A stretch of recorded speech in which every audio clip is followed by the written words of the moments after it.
شیخ مجیب کو خاندان سمیت کیوں قتل کیا گیا؟ قتل میں فوجیوں کے علاوہ اور کون ملوث تھا؟ 2 بیٹیاں کیسے بچ گئیں؟ بنگلہ دیش کے پہلے صدر شیخ مجیب الرحمان نے جب اقتدار سنبھالا تو اس وقت جنگ کی وجہ سے ملکی معیشت بری حالت میں تھی اور فوج کے اندر بڑی کشمکش تھی۔ بنگلہ دیش میں ایک بہت بڑا قحط بھی پڑا۔ عوامی لیگ کے اندر بھی مختلف دھڑے بن چکے تھے۔ تجزیہ کاروں کے مطابق جب شیخ مجیب بائیں بازو کی بغاوت اور اپنے اقتدار کی مخالفت جیسے چیلنجز کا حل نہیں نکال سکے اور معیشت بھی گرتی گئی اور ملک قحط کی حالت میں چلا گیا تو پھر وہ بھی آمرانہ رویے اپنانے لگے اور آزاد پریس کو بند کر دیا، سیاسی جماعتوں کے دفاتر بند کرنا شروع کر دیے اور بنگلہ دیش کو ایک پارٹی کا ملک بنا دیا۔ یہی ان کے زوال کا سبب بنا۔ شیخ مجیب الرحمان کو 15 اگست 1975 کو پورے خاندان سمیت ایک فوجی انقلاب میں قتل کر دیا گیا۔ ان کی صرف 2 بیٹیاں شیخ حسینہ اور ریحانہ بچ گئیں جو اس وقت جرمنی میں تھیں۔ لیکن یہ بھی عجیب بات ہے کہ اس فوجی انقلاب کی سربراہی فوج کے سربراہ یا کسی سینئر جنرل نے نہیں کی تھی۔ یہ کچھ جونیئر لیول کے فوجیوں کا انقلاب تھا جس میں کچھ ریٹائرڈ آفیسرز بھی شامل تھے۔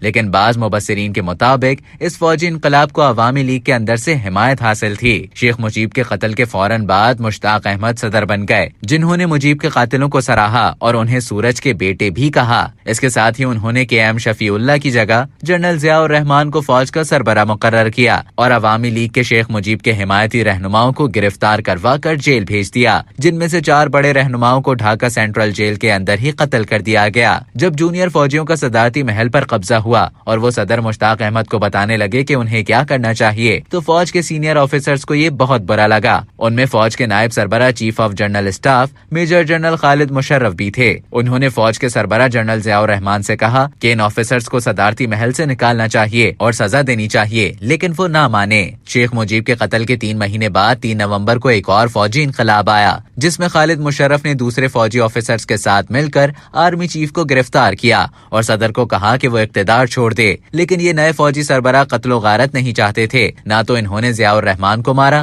نہ ہی مشتاق احمد کو، مگر 7 نومبر کو ایک اور فوجی انقلاب آیا جس میں خالد مشرف سمیت بہت سے لوگوں کو مارا گیا اور ضیاء الرحمان کو واپس لایا گیا۔ ضیاء الرحمان کے دور میں مجیب کے قاتلوں کو معاف کیا گیا اور انہیں ملک سے باہر بھیج دیا گیا۔ کئی ایک کو سفارت خانوں میں نوکریاں دی گئیں۔ جب شیخ حسینہ 1996 میں اقتدار میں آئی تو انہوں نے ان میں سے کچھ کو گرفتار کروایا اور پھر انہیں پھانسیاں دی گئیں۔ اب